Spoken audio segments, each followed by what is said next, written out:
Ha ha ha. That's just the most. What did you say? Did you ask what I am painting today? Thank you for asking, neighbor. Today I am painting feelings. Now that you are here, I know I feel. Joyful? Oh, hello, Julie. Hello, Wally. Did I hear you right? Are you painting feelings? Yes, I am, but I don't think I know how. Wally, darling, you just need the right inspiration and the right monster for the job. There's nothing more inspiring than joy, and no one knows joy more than Julie Joyful herself. Julie Joyful. Oh, you're right.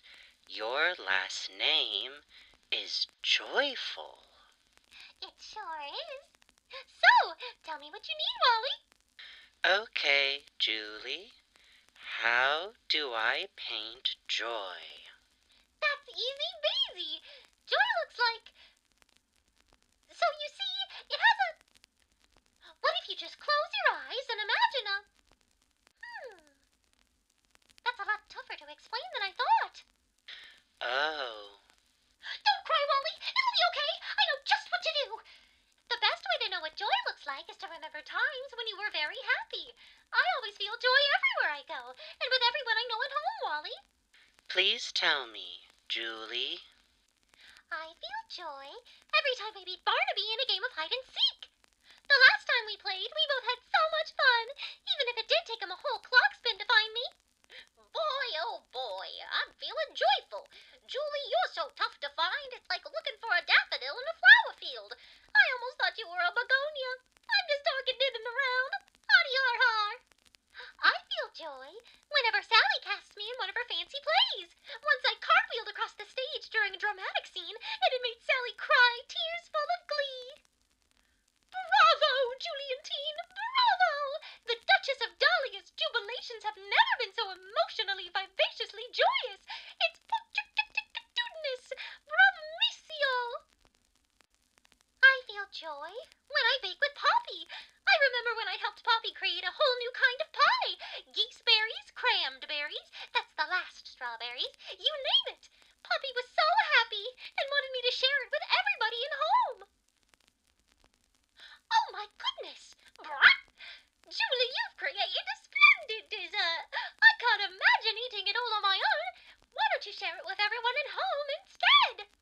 I feel joy when I help Eddie at his post office. Eddie has a lot of mail to organize, so I always give him one of my pep in your step talks, so he feels much more joyful about all his work. Well, if that ain't just the peppiest pep talk I ever heard. It's making me bloom brighter than a sunflower in the sunshine. Shoot, maybe even a carnation. I feel joy every time I give Howdy one of my best jokes at Howdy's place. I always make sure to make my jokes extra funny so I can see Howdy smile from antenna to antenna. Yuck, yuck, yuck. Julie, you're hilarious. I ought to put 2 cherries on your mouth for all these uproarious laughs you've given me. This is the bee's knees. This is the berries. Applesauce.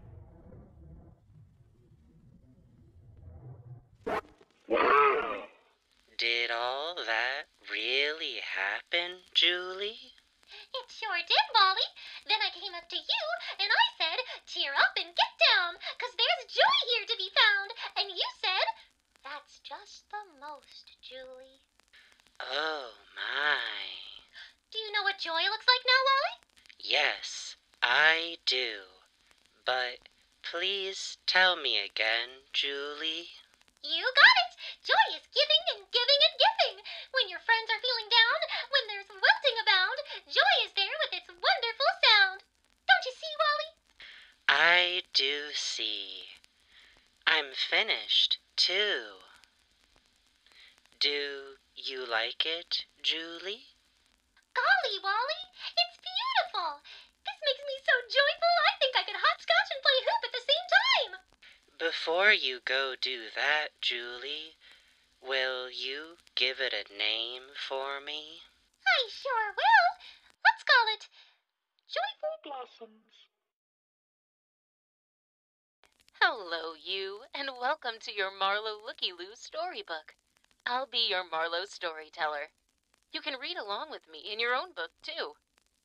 When you hear this sound, it'll be time to turn the page. A Marlowe Looky-Loo storyteller book and record. Let's visit our friends by going to the very first page. Springtime Salutations.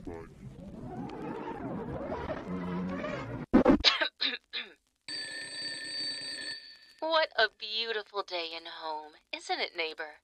Just like every day before today and every day after. Today is a special day in home for our most joyful resident in the neighborhood, Julie Joyful. Julie? Julie Joyful? What? Huh? No, Frank, the tulips don't think your bow tie looks silly. Julie? Wake up, Julie. Oh? Oh. Good morning, storyteller. Good morning, Julie. Now, where was I? Oh, yes. Julie Joyful was getting ready for a very special day after her very long hibernation. You're telling me it felt extra long this time. Oh, I've been dreaming of this day since homewarming. Now it's time to spring into action and say salutations to springtime. And good morning, Julie threw open the door and hopped outside, letting the warm rays of the sun shine down upon her. Oh, never mind. She instead jumped into a pile of snow. What? What's going on here? Julie shouted. What was right? All of home was still covered in a blanket of snow. What should have been a beautiful and sunny day was instead just as cold and dreary as the day she went into her sweet winter slumber. You're telling me this is outrageous!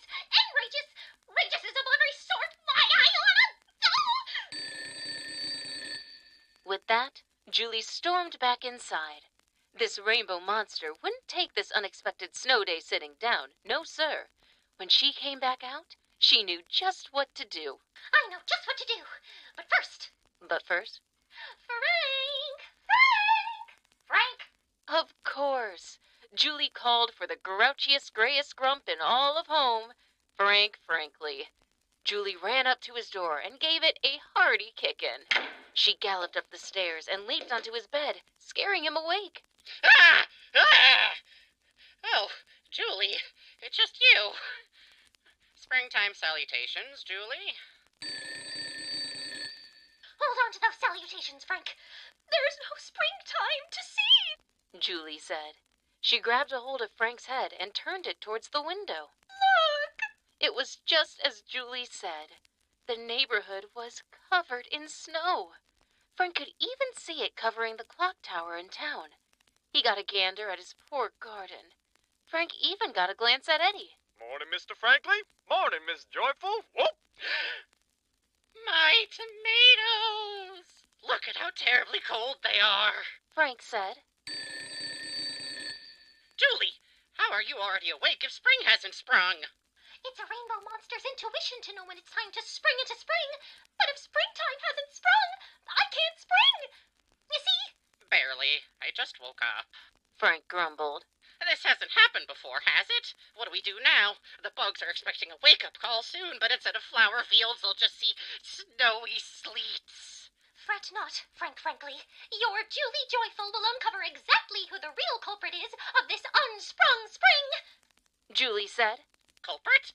What do you mean, culprit, Julie? No time to explain, Frank. We got places to be and folks to see. Julie insisted. What? But where are we going? It's chilly outside. Always with the questions. We don't have time to lose. I'll meet you outside. What?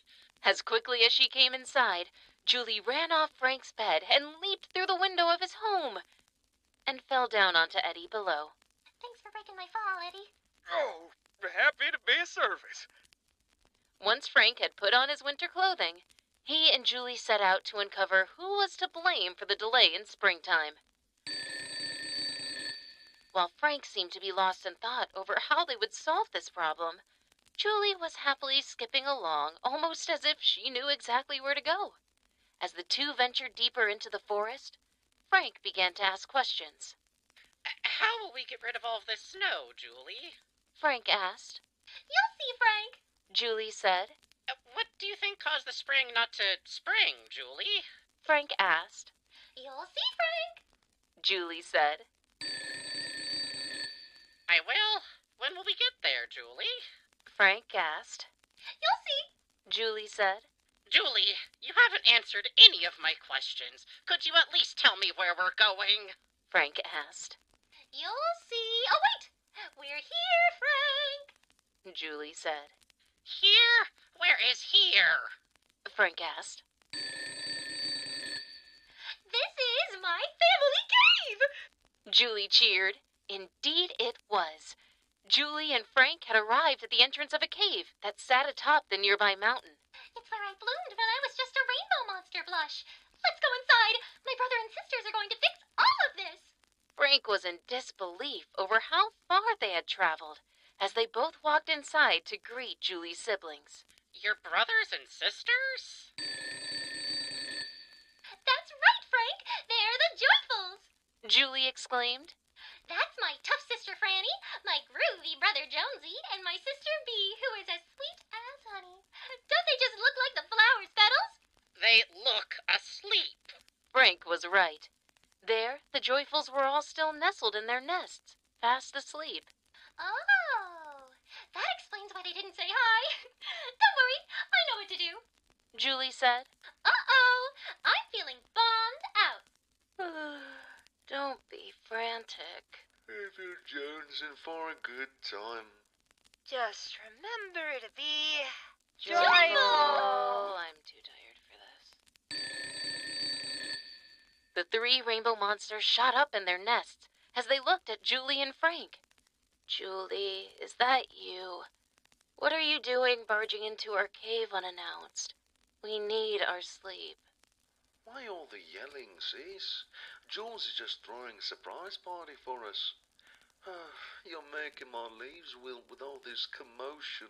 You two are talking over her. I bet she has a very good reason to wake up. Isn't that right, Julie? I do. But first, I want you all to meet Frank. The three looked unimpressed. Awful gray, isn't he? Have you tried wearing more purple? A pop of color's where it's at, man. After a few hibernations, I'm sure you'll get there. I don't think he's a rainbow monster, Jonesy. He doesn't have any horns. No style. No flair. Nothing but a joy to be around. Enough! We're not here to meet me. Julie says you all can fix what's going on with our neighborhood. Oh, that place called home. Yes, home's covered in snow. How can I make the flowers bloom in those conditions, my dearest siblings? I can't. I shan't. I shan't. You won't. I willn't. What? Julie, I always set my alarm clock precisely. I'm never wrong. She's right, Julie Bean. She's never wrong. She always sets my alarm clock precisely. Because someone here doesn't. Yeah, someone here doesn't. I believe what they mean to say is that it sounds like you're here early, Julie. What? But how can that be? My rainbow monster intuition woke me up and told me to spring into action. When doesn't it? You spring into everything, even when spring is fall. Julie, don't tell me. Looks like you two are here a whole 2 clock turns early. Oh, man. Those are 2 turns I could have used to dream about the color green. Oh, wow. You're right, sis. I am early. I must have been so excited for springtime that I woke up even earlier than usual. Frank, isn't that funny? Ugh. That's all right, Julie. I like springtime, too. I just can't wait to burst from my burrow and greet the sun. Yeah, and I love getting up and getting down with the seedlings and the sprouts. It's everyone's turn to be in the spotlight. Yes, I suppose I'm fond of turning snow into morning dew so everything can grow. It didn't take long before the beautifully voiced leader of the band of rainbow monsters came to a conclusion. It settled then. Joyfuls, we are bringing spring early this turn. Oh, goody. Groovy. Finally. And bring spring early they did. The Joyfuls emerged from their cave and set to work. Franny played on her keyboard and watered the frost down to a gentle drizzle. Jonesy strummed on his bass, awakening the once sleeping greenery from their slumber. Bee blew into her flute, calling forth the rays of sunshine to beam down on all of home. Julie, however, was her own instrument. As she and Frank bid the siblings both farewell and thanks, Julie began singing the flowers into bloom. It's time to spring, sprang, sprung, for our springtime salutations. It's time to bloom, blossom, flower, with melodious vibrations. And all it took was some careful family collaborations. That's right, Frank. And now it's time for our springtime salutations.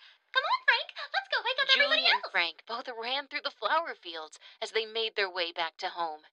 They just knew everyone would be overjoyed to see how beautiful the neighborhood had become after such a long, cold, dark winter.